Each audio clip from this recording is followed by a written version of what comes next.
l'actualité africaine avec Arthur Ponchelet. Et à la une, dans une annonce surprenante, Corneille Nangaa Yobelluo, ancien président de la Commission électorale nationale indépendante de la République démocratique du Congo, a exprimé de profonds regrets concernant son rôle dans la création de l'Alliance Fleuve Congo, un mouvement politico-militaire accusé d'être cité dans l'est du pays. Il a présenté des excuses publiques au peuple congolais, s'est désolidarisé du président rwandais Paul Kagame et de ses alliés, et a sollicité la grâce présidentielle pour contribuer à la reconstruction nationale. Congolaises et Congolais, très chers compatriotes, moi, Corneille Nangaa Yobelluo, me tiens devant vous accablé par le poids de mes fautes et consumé par le remords. En créant l'Alliance Fleuve Congo, en m'alliant au M23 et en acceptant le soutien du président rwandais Paul Kagame, j'ai trahi la nation qui m'a vu naître. Ce choix funeste a semé la mort et la désolation dans l'est de notre pays, coûtant la vie à d'innombrables innocents. Aujourd'hui, je prends conscience de l'ampleur de ma trahison. Les souffrances infligées à nos frères et sœurs sont incommensurables et j'assume une lourde responsabilité dans cette tragédie. Je me désolidarise totalement du criminel Paul Kagame et de sa bande d'assassins dont les actions ont plongé notre peuple dans le deuil et la douleur. Je demande pardon du plus profond de mon âme à chaque Congolaise et Congolais. Je supplie la communauté nationale et internationale de croire à la sincérité de me repentir.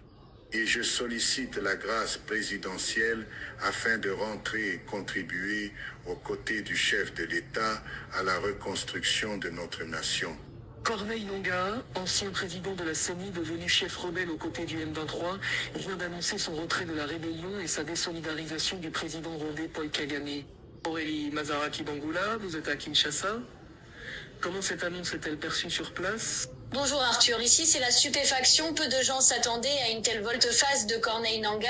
Il y a quelques mois encore, il dirigeait l'Alliance du Fleuve Congo, une coalition politico-militaire alliée au M23 et soutenue par Kigali. Aujourd'hui, il déclare avoir fait une erreur tragique et demande pardon au peuple congolais. C'est une annonce qui suscite autant de scepticisme que d'interrogations. Pourquoi maintenant ? Que cache réellement ce revirement ? Officiellement, il dit qu'il ne peut plus cautionner les exactions du M23 et du régime rwandais, mais ce qui intrigue, c'est le timing. En août 2024, il a été condamné à mort par la justice congolaise pour crimes de guerre et trahison. Depuis, des sanctions internationales ont été imposées.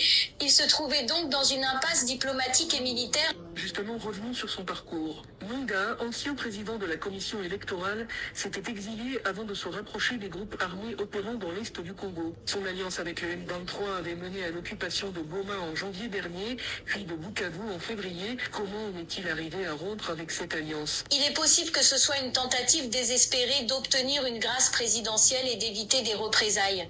Parlons de la réaction des Congolais. La population peut-elle croire en la sincérité de cet acte ? Justement, est-ce envisageable ? Très honnêtement, c'est partagé. Certains estiment que c'est une manœuvre opportuniste. Beaucoup de Congolais ont perdu des proches à cause des violences orchestrées par son alliance avec le M23. D'autres, notamment dans les cercles diplomatiques, voient cette annonce comme une opportunité pour affaiblir encore plus la rébellion et pousser d'autres chefs de guerre à déposer les armes. Mais la question reste, le président Félix Tshisekedi acceptera-t-il cette demande de grâce ? Pour l'instant, le gouvernement reste silencieux. Officiellement, les autorités privilégient la voie militaire et les négociations prévues à Doha le 9 avril. Si Nangaa bénéficie d'un traitement de faveur, cela pourrait susciter de la colère au sein de l'armée et de la population. Mais en coulisses, des discussions pourraient avoir lieu. Il est aussi possible que cette déclaration vise à se positionner comme un médiateur dans ces négociations. Une dernière question, qu'en est-il de la position du Rwanda ? Paul Kagame a toujours soutenu le M23. Ce désengagement de Nangaa change-t-il la donne ?